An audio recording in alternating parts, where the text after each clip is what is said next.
Hello friends, good morning. Welcome to my amazing sa pyara sa channel Physics Universe. I hope you are all fine at your home and we are enjoying this online video lectures. Today we are discussing the topic from NCERT Standard 12 Chapter 4, the toroid.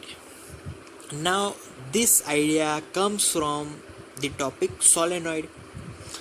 If in this solenoid, if that solenoid's two ends, we kept that two ends and just join by constructing the circle of that solenoid. This construction is known as toroid. Simple.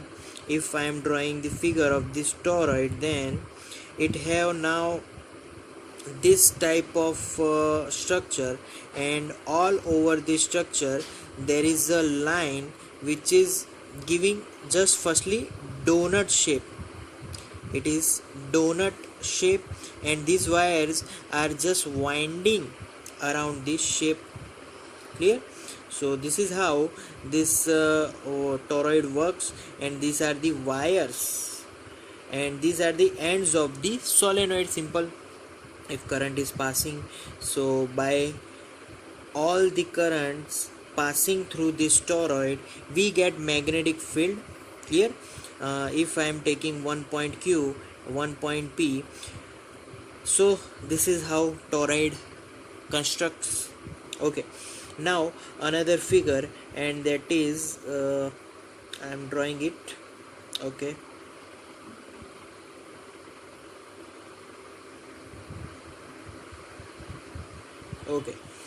so points are there. Points denotes that the current is passing just outward direction through this paper. It is just like in this direction currents, and here I am just giving the cross sign. Cross means in that particular means here a circle forms like this. The current are moving through here to like inside this, here to inside this, here to inside this, here to inside, here to inside, here to inside. So all are forming current like this. Okay, now we have one surface here which is outside the toroid. Okay, I point it as I'm just 3, yes, third. Okay, now one point, we get magnetic field here, we know it. What is its direction? Its direction is like this, it is clockwise direction. Okay, so at this point I am taking that point as 2, and here I am forming one circle and I am taking that point as 1. Clear? So this is nothing but again the construction of toroid. Okay, if my first radius is R1, second radius here to this distance R2, and third radius for third portion it is R3. So these three are my radius of different circle. Why am I taking these different circles? Because I want to apply Ampere's law to these circles and want to find magnetic field for these circles. Okay, so now I am going to find it. Okay, now I am applying the Ampere's law to the first circle, which is R1. So at R1, Amperian law, magnetic field into 2 pi R1 into length is equal to mu 0 into I, means current to that current in that particular circle. So current is for R1, which is inside there is no current, so IE will be 0. If I will be 0, then our magnetic field also become 0. So there is no magnetic field inside the toroid, inside the point of toroid. Okay, now I am talking about now outside the radius is R3.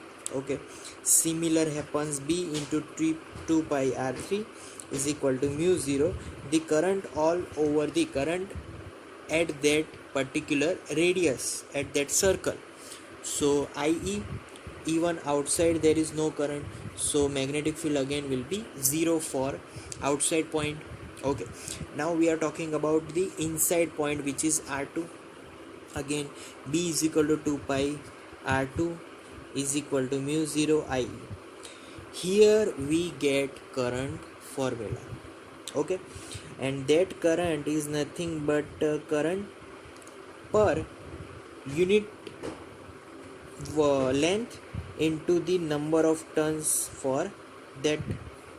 So by putting it into here, we get B into 2 pi R2 is equal to mu 0 n into I. Okay, now B subject, it will become B is equal to mu 0 n I upon 2 pi R2.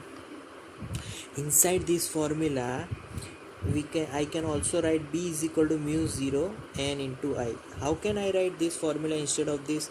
Because we know that n is nothing but capital N upon 2 pi R2. Clear? So this is the new formula for toroid. So this is how we can find magnetic field inside the toroid. Clear? So that's all for today, guys. Thank you very much to listening my video lectures till the end. That means a lot to me. Thank you very much.